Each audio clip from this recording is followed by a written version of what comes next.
Hello everyone, I welcome you all in my science academy YouTube channel. और आज के इस सेशन में हम लोग देखेंगे गेट बायोटेक्नोलॉजी 2020 के क्वेश्चन पेपर का डिटेल सॉल्यूशन।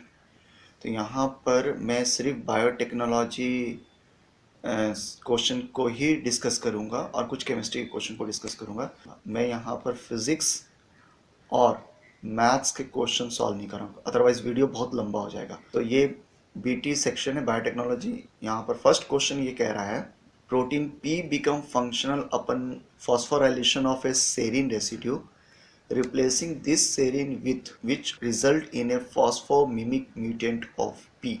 ओके, तो यहाँ पे ये क्वेश्चन कह रहा है कि प्रोटीन जो है, एक प्रोटीन है, उस पर फॉस्फोरिलेशन सेरीन रेसिड्यू है और सेरीन के साइड चेन में हम लोग को मालूम है कि OH होता है, हाइड्रोक्सिल ग्रुप, जिस पर फॉस्फोराइलेशन। तो अगर इस सेरीन को रिप्लेस कर दे किसी और एमाइनो एसिड से जिस पर फॉस्फोराइलेशन हो सकता है बट वो सेरीन नहीं हो, अदर देन दिस, तो कौन सा वो एमाइनो एसिड से हम लोग रिप्लेस करें जो सेरीन को रिप्लेस करके वहाँ पर वो एमाइनो एसिड आ जाए but phosphorylation can still take place. तो इसका मतलब है कि ये फॉस्फोराइलेशन OH ग्रुप पे हो रहा है, तो ये जो चारों एमाइनो एसिड है उनमें से अगर साइड चेन में कहीं पर भी OH होगा तो वहाँ पे फॉस्फोराइलेशन पॉसिबल है। सेरीन रहे चाहे नहीं रहे कोई फर्क नहीं पड़ता। तो यहाँ पर एलानीन पर साइड चेन में CH3, तो यहाँ तो नहीं है OH। एस्पार्टिक एसिड में साइड चेन में COOH है। देखिए ये कार्बोक्सिल ग्रुप है, तो कार्बोक्सिल ग्रुप को हम लोग ऐसे लिख सकते हैं, ये जो साइड चेन में OH है यहाँ पर फॉस्फोराइलेशन हो सकता है। आ जाते हैं फेनाइल एलानीन। तो फेनाइल एलानीन में साइड चेन में क्या है, ये इस तरीके से, ये साइड चेन है, फेनाइल ग्रुप और CH2 ग्रुप। लाइसिन में साइड चेन में एलिफेटिक कार्बन है और वहाँ पर अल्फा बीटा गामा डेल्टा ईटा, ईटा पोजीशन पर एमाइन ग्रुप है। तो एमाइन ग्रुप तो NH2 ग्रुप है, तो यहाँ पर भी फ्री OH नहीं है। तो OH सिर्फ कहाँ पर है, एस्पार्टिक एसिड में, इसलिए इसका आंसर होगा b option. Okay, moving to next question, RAS protein. RAS protein basically requires in signal transduction pathway, जहाँ पर monomeric GTPase involve in relaying signal from cell surface to nucleus. ये एक single सब unit protein है जिसको हम लोग बोलते हैं GTPase, और वो कंट्रोल करता है RAS के एक्टिवेशन और इनएक्टिवेशन में, जो सिग्नल पाथवे को सेल सरफेस से न्यूक्लियस पे पहुंचाता। तो आंसर होगा इसका बी। इसका answer monomeric GTPase involve in regulation of cytoskeleton पर भी ये रेगुलेट करता है, यानी मूवमेंट ऑफ साइटोस्केलेटन। तो ये भी ऑप्शन करेक्ट है, दोनों में से कोई भी करेक्ट है, लेकिन मोनोमेरिक GTPase होगा, ना कि ट्राइमेरिक। तो आंसर या तो बी हो सकता है या तो डी, दोनों करेक्ट है। Moving to next question, which of the following statement are correct? Viruses can play a role in causing cancer. Yes, there are different viruses which basically cause the cancer. Retrovirus best example इसके हैं, ठीक है। पेप्लियोनोमा virus, human पेप्लियोनोमा virus, वो cancer cause करते हैं। Second, tumour suppressor gene can be turn off without any change in DNA sequences. Yes, ये tumour suppressor gene जो हो सकता है, ये क्या नाम इसका, जिससे एक ले ले हम लोग एग्जाम्पल इसका, P53 या फिर रेटिनोब्लास्टोमा RP, ठीक है। ये सब क्या है, तो इनको स्विच ऑफ और स्विच ऑन करने के लिए फॉस्फोरिलेशन और डिफॉस्फोरिलेशन की जरूरत पड़ता है, जहां पर DNA में कोई चेंजेस करने की जरूरत नहीं है। यानी ये प्रोटीन लेवल पर फॉस्फोरिलेशन और डिफॉस्फोरिलेशन से फॉस्फेट ऐड किया तो या तो स्विच ऑन या स्विच ऑफ हो सकता है, या फिर अगर डिफॉस्फोरिलेट किया, removal of phosphate, then dephosphorylation, then it can be switch on or switch off। तो यहाँ पर Q statement is also correct। Next है, alternation in mRNA expression level contribute to the development of cancer। Yes, it is also true। Micro RNA, और micro RNA क्या करता है, regulate कर सकता है, regulate the expression of any protein at mRNA level, क्योंकि ये क्या है, छोटे छोटे mRNAs हैं जो किसी भी mRNA, क्योंकि सिंगल स्टैंडर्ड mRNA होता है तो ये उनके साथ जाकर कॉम्प्लीमेंट कर देते हैं और इसको डबल स्टैंडर्ड बना देते हैं, और डबल स्टैंडर्ड बना देंगे तो इसका प्रोटीन नहीं बनेगा। यानी वो रेगुलेट कर सकते हैं expression of formation of any protein, और कहाँ पर किस लेवल पर रेगुलेट करते हैं, ट्रांसक्रिप्शन लेवल, ठीक है। तो तो ये भी स्टेटमेंट करेक्ट है, यानी p q r all are correct statement. Answer will be d. Next question पे आते हैं, which class of antibodies is first made by developing b cell inside the bone marrow. ये तो बहुत डायरेक्ट क्वेश्चन है। IgM, IgM first time अगर कोई भी पैथोजन का एक्सपोजर होता है तो सबसे पहला जो एंटीबॉडीज हमारे अंदर बनता है वो बनता है आईजीएम। तो answer will be d option. Next question आते हैं, डिटरमाइन द करेक्टनेस और otherwise of the following assertion and reason regarding mammalian cell. Okay, assertion है cell uses calcium to plus ion and not sodium ion for cell signaling। yes true है। Calcium dependent pathways हैं बहुत सारे, ठीक है, जैसे कैलमुडलिन जहाँ पर एक्टिवेट होता है, कैल्शियम डिपेंडेंट प्रोटीन एक्टिवेट होते हैं और वो मेटाबॉलिक प्रोसेस को कंट्रोल करते हैं, तो ये ट्रू है। In the cytosol concentration of sodium is lower than calcium. Cytoplasm में सोडियम का कॉन्सेंट्रेशन हाई होता है, कैल्शियम का एक्चुअली में कम होता है। यहाँ पे उल्टा है, ये रॉन्ग स्टेटमेंट है। कैल्शियम बेसिकली साइटोप्लाज्म में नहीं रहता, वो कहाँ रहता है, एंडोप्लाज्मिक रेटिकुलम में। डी ऑप्शन होगा इसका। A is true but R is false. Okay, vincristine और vinblastine two commercially important secondary metabolite from Catharanthus roseus are example of. ये तो डायरेक्ट क्वेश्चन, ये अल्कोलाइड होता है, सेकेंडरी मेटाबोलाइट है और इस सेकेंडरी मेटाबोलाइट के ये सारे सेकेंडरी मेटाबोलाइट है, लेकिन ये किस कैटेगरी में आएगा, अल्कोलाइड्स, क्योंकि इनका स्पेसिफिक स्ट्रक्चर मैच करता है, स्ट्रक्चर जो है वो अल्कोलाइड से मैच करता है। DNA synthesise from RNA template is called. ये भी बहुत डायरेक्ट क्वेश्चन है, कॉम्प्लीमेंट्री डीएनए बोलते हैं, सी डीएनए, जहाँ पर रिवर्स ट्रांसक्रिप्टेज एक एंजाइम आता है और वो आरएनए को कन्वर्ट कर देता है single standard DNA and then further this single standard DNA is going to form double standard DNA. तो इसके लिए रिवर्स ट्रांसक्रिप्टेज एंजाइम चाहिए। चलिए next question, two monomeric histidine tag protein are identical molecular weight are present in the solution, pI of this protein are 5.6 and 6.8, which of the following techniques are used to separate them. Okay, मैंने यानी solution है एक और उसमें दो protein है, protein A और protein B. इसका पीआई 5.6 है और इसका 6.8 है, यानी पीआई पर नेट चार्ज 0 होगा। ये किसी पर्टिकुलर बफर में रखेंगे, तो यहाँ पर अगर हम लोग किसी बफर में रखते हैं तो इनके ऊपर चार्ज वेरी करेगा। बफर तो आप किसी में सस्पेंड करोगे, उसका कोई स्पेसिफिक पीएच होगा, दोनों पीएच तो मेंटेन नहीं रख सकते हो, तो कोई भी पीएच रखोगे वहाँ पर इन दोनों पर अलग अलग चार्ज आएगा, प्रोटीन पर अलग अलग चार्ज आएंगे। इसके लिए पीआई का कॉन्सेप्ट या टाइट्रेशन कर्व का बहुत इंपॉर्टेंट कॉन्सेप्ट यहाँ लग रहा है। तो यानी कहने का मतलब, अगर किसी भी बफर में हम लोग सस्पेंड करेंगे तो दोनों के ऊपर चार्ज अलग अलग आएगा, और चार्ज अलग अलग आएगा तो हम लोग चार्ज के बेसिस पे सेपरेट कर सकते हैं, जिस पे हम लोग यूज़ करेंगे ion exchange chromatography. Hope so ये क्लियर है। Answer will be c. During the positive negative selection process, transformational animal cell are killed in presence of ganciclovir in the medium. Okay, ganciclovir use करते हैं basically selection medium के लिए। तो यहाँ पर ये बोल रहा है कि ये ganciclovir ऑर्गेनिज्म को किल करता है बाय इनहिबिटिंग थायमिडिन काइनेस। इसका आंसर डायरेक्ट होगा। ये न्यूक्लियोटाइड सिंथेसिस को ब्लॉक करता है ganciclovir, जिसकी वजह से थायमिडिन का फॉर्मेशन नहीं होगा। और थायमिडिन बेसिकली है क्या, तो पैरामिडिन, तो लेटर ऑन में अदर पैरामिडिन इससे नहीं बनेंगे, तो आंसर यहाँ पे बी होगा।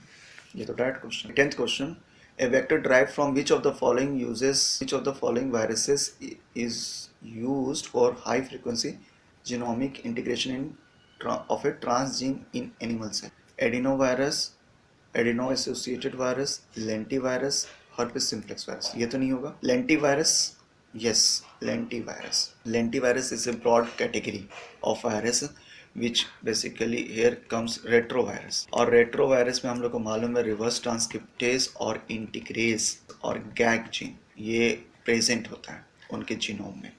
तो रिवर्स ट्रांसक्रिप्टेज ये आरएनए वायरस है, और आरएनए वायरस क्या करेंगे, आरएनए वायरस रिवर्स ट्रांसक्रिप्टेज के प्रोसेस से डीएनए बना, और डीएनए क्या करेगा, इस इंटीग्रेज एंजाइम की वजह से इंटीग्रेट करा देगा क्या, ह्यूमन जीनोम में। This is the way. तो इस प्रोसेस को हम लोग यूज कर सकते हैं for transformation purpose in animal cell, जहां पर फॉरेन डीएनए को इंटीग्रेट कर सकते हैं ह्यूमन के जीनोम में। Yes, answer will be c. Which one of the following statement about agrobacterium Ti plasmid is correct. Okay, तो टीआई प्लाज्मिड में एक फ्रैगमेंट रहता है, जैसे फॉर एग्जांपल ये टी आई प्लाज्मिड है, इस पर एक स्पेसिफिक फ्रेगमेंट होता है जो इंटीग्रेट करता है प्लांट के होस्ट के साथ, इसको बोलते हैं टी डीएनए। और टी डीएनए पर कुछ स्पेसिफिक जीन प्रेजेंट होते हैं, जैसे ओपाइन के, ऑक्सीन के सिंथेसिस के, और सर्टेन साइटोक्रोम्स। अब आ जाते हैं ऑप्शन पे, which gene is located within the tDNA segment. No, ये स्टेटमेंट रॉन्ग है। Phytochrome biosynthesis gene are located outside of the tDNA, ये भी रॉन्ग है। फाइटोक्रोम, साइटोक्रोम या फिर ऑक्सीन और ओपाइन के जीन प्रेजेंट है। Opine catabolic gene are located within the tDNA। Catabolism के जीन नहीं प्रेजेंट होता, ओपाइन सिंथेसिस के जीन प्रेजेंट होते हैं। ओपाइन बायोसिंथेसिस के जीन प्रेजेंट होते हैं जो कैंसर कॉज करता है, ठीक है। तो answer will be d option. Which of the following type of molecules act as a biological catalyst? Protein और आरएनए एंड फॉस्फोलिपिड। तो प्रोटीन तो बायो कैटलिस्ट करता ही है, आरएनए भी करता है, बायोलॉजिकल बायो कैटलिस्ट करता है, दोनों p and q. Answer will be first option. Phospholipid नहीं करता।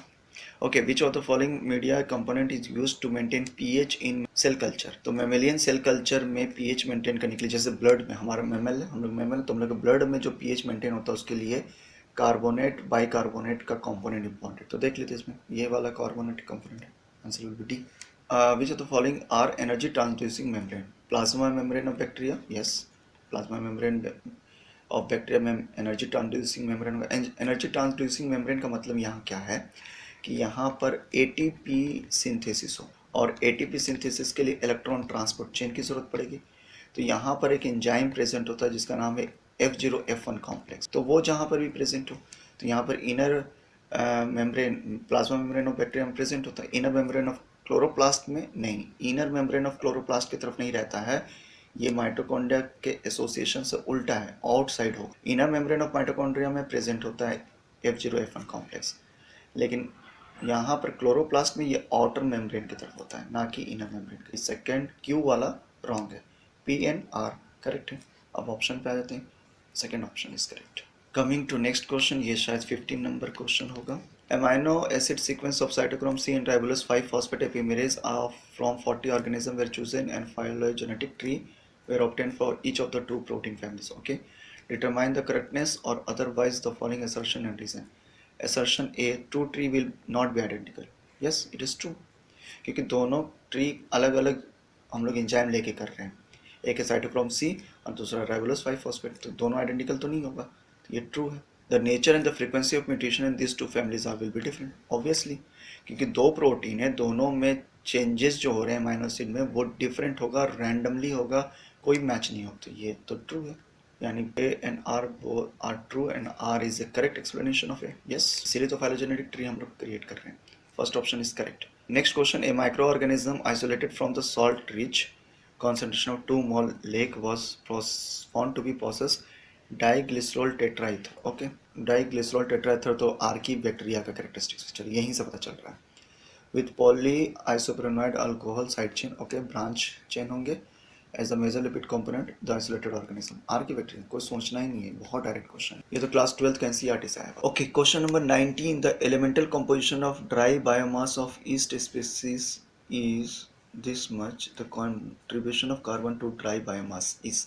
ओके, यहाँ कार्बन का कंट्रीब्यूशन पूछ रहा है, तो कार्बन तो यहाँ एक है क्योंकि यहाँ तो परसेंटेज दिया नहीं है, एच का दिया 1.6 और कार्बन का कुछ नहीं, तो हम लोग 1 मानेंगे, और O 0.4 है, N 0.2 है, S 0.0024 है, P 0.017 है।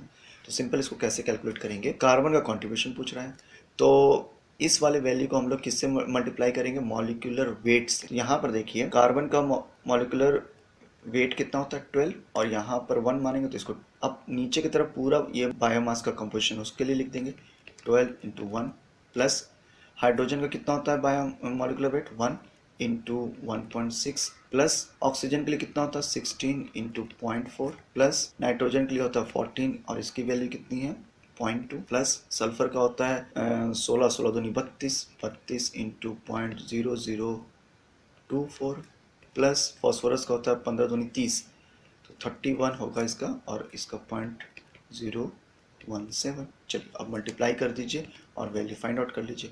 तो ऊपर की तरफ 12 और नीचे, अब कैलकुलेटर ले लेता हूँ। यहाँ पर कैलकुलेटर अलाउड है, बहुत सारे लोग पूछ रहे थे मुझे गेट के एग्जाम में, कैलकुलेटर अलाउड है। 12 प्लस ये 1.6 होगा, उसका 16 चौक 64, तो 6.4 प्लस 6 पॉइंट, ये 16 चौक 64 होगा, फिर 14 प्लस 2.8 और 14 32 और 24 कितना होता है जी तो यहाँ तक हम लोग आ गए 28.2। चलो ये 28.2 लिख लेते हैं।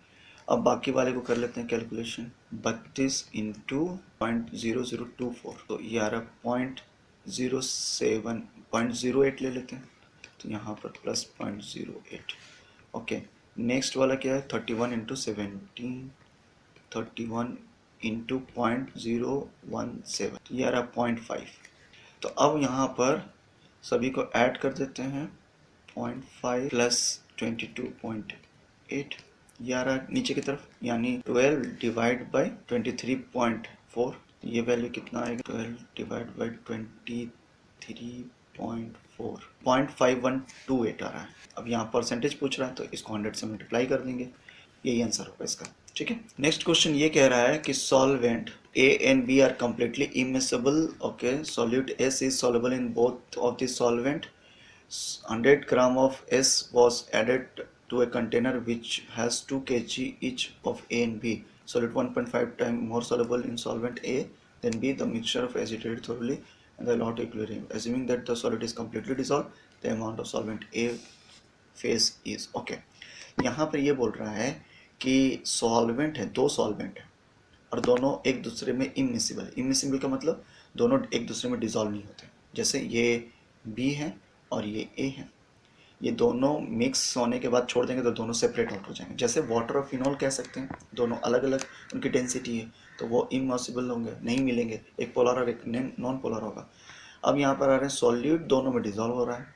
सॉल्यूट बी में भी हो सकता है डिजॉल्व और ए में भी हो सकता है, लेकिन 100 ग्राम अगर हम लोग लेते हैं, 100 ग्राम ऑफ एस, देखा गया कि एस जो है 1.5 time more soluble in a than b. तो ए में कितना इसका कॉन्सेंट्रेशन होगा? लेट अस एज्यूम कि ये जो एस है is dissolve x amount, b में एक्स अमाउंट, तो ए में कितना डिजॉल्व होगा? ए में डिजॉल्व होगा 1.5 टाइम्स, 1.5 टाइम्स मोर है तो 1.5 टाइम्स ऑफ एक्स लिख लूँगा। तो यहाँ पर a plus b is equal to 100 करूँगा। तो अब a की वैल्यू कितना आ गया? 1.5x, b की वैल्यू कितनी आ रही है? x, और दोनों मिला कितना? 100, यानी 2.5x इज इक्वल टू 100 और x is equal to 100 divide by 2.5। तो ये वैल्यू कितना आएगा? यहाँ लिख रहा हूँ x is equal to 100 divide by 2.5, तो ये वैल्यू कितना आएगा? 25 चौक 140, यानी x की वैल्यू आ गई 40। लेकिन पूछ किस में रहा है? a में, तो a तो 1.5 टाइम्स ऑफ x है, तो 1.5 इंटू एक्स 40 कर देंगे इसको, तो 15 चौक 60 आएगा। ओके, अब आ रहा है लास्ट क्वेश्चन यहाँ पर, question number 21। The number of molecule of nucleotide of molecular weight 30 gram per mole present in 10 picomole is 10 to the power 12। तो नंबर ऑफ मॉलिक्यूल पूछ रहा है। ओके, तो इसको ऐसे सॉल्व करता हूँ मैं, यहाँ सॉल्व करता हूँ। यहाँ पर ये बोल रहा है कि 10 पिको, तो कि एवोगाड्रो नंबर ऑफ मॉलिक्यूल्स, तो नंबर ऑफ मॉलिक्यूल्स हम लोग होता है 1 mole is equal to Avogadro number. तो एवोगाड्रो नंबर की वैल्यू क्या है? 123 इंटू 10 टू पावर 23 ये है। लेकिन यहाँ पर कितना मोल दिया हुआ है? 10 पिकोमोल। तो 10 पिकोमोल का मतलब है 10 into 10 to the power minus 12 mole. एक मोल में इतना मॉलिक्यूल, तो इसमें कितना मॉलिक्यूल? तो सिंपल यहाँ पर हम लोग क्या करेंगे, 6 पॉइंट, ये वैल्यू कैसे लिखेंगे? 6.023 into 10 to power 23 divide by 1, ये 1 होगा, into 10 into 10 to power minus 12। तो 10 इंटू 10 टू पावर माइनस 12 करेंगे तो ये वैल्यू कितना है? 10 टू पावर माइनस 11। बस यही आंसर होगा। तो ये वैल्यू होगा 6.23 इंटू 10 टू पावर 23 यहाँ पर, और 10 टू पावर माइनस 11 माइनस कर देंगे तो ये वैल्यू होगा 10 टू पावर 12। यहाँ पर ये 10 टू पावर 12 पहले से दिया हुआ है, तो सिर्फ ये वैल्यू लिखूंगा मैं 6.023। होप सो ये क्लियर है। यहाँ पर इसका कोई वैल्यू नहीं है, इसका कोई मतलब नहीं, क्योंकि ऑलरेडी मोल में दिया हुआ है और हम लोग को मालूम ये कि 1 mole is equal to Avogadro number होता है। तो सिंपल इसको हम लोग कन्वर्ट कर देंगे मॉलिक्यूल, तो आंसर आएगा 6.023। ओके, अब इसके बाकी जो क्वेश्चन है 24, 22, 23, 24 और 25, ये सब मैथ्स या फिजिक्स के होंगे, तो वो क्वेश्चन सॉल्व नहीं कर रहा। अगर आपको उसके भी क्वेश्चन के सॉल्यूशन चाहिए तो आप कमेंट सेक्शन में लिख दीजिए, तो मैं उनका सेपरेट वीडियो बनाकर उसका भी सॉल्यूशन डाल दूंगा। अदरवाइज ये वीडियो बहुत, आज के वीडियो में बस इतना ही। यहाँ पर मैंने बायोटेक्नोलॉजी का सॉल्यूशन 2020 का इसलिए डाला क्योंकि बहुत सारे बच्चे बोल रहे हैं कि सर आप गेट लाइफ साइंसेस का ही सिर्फ सॉल्यूशन कर रहे हो, बायोटेक्नोलॉजी का नहीं कर रहे हो। तो ये वीडियोस उनके लिए है जो बायोटेक्नोलॉजी का सॉल्यूशन चाह रहे थे। तो होप सो कि ये वीडियो आपको हेल्प करेगी आपके गेट बायोटेक्नोलॉजी के प्रिपरेशन में। अगर आप किसी और ईयर का भी डिटेल सॉल्यूशन चाहते हैं तो आप उसको कमेंट सेक्शन में लिख दीजिए, मैं उसका वीडियो बनाकर अपलोड कर दूंगा। हाँ, कुछ हो सकता है टाइम लगे, लेकिन मैं डेफिनेटली अपलोड करूंगा before your upcoming examination which is on फरवरी। तो इस वीडियो को ज़्यादा से ज़्यादा लाइक कीजिए, अपने दोस्तों के साथ शेयर कीजिए, और अगर मेरे यूट्यूब चैनल को अभी तक सब्सक्राइब नहीं किया तो उसको सब्सक्राइब कर लीजिए, ताकि इस तरह की वीडियोज़ की नोटिफिकेशन आपको मिलता रहे। Thanks a lot for watching, मिलते हैं नेक्स्ट वीडियो, बाय बाय।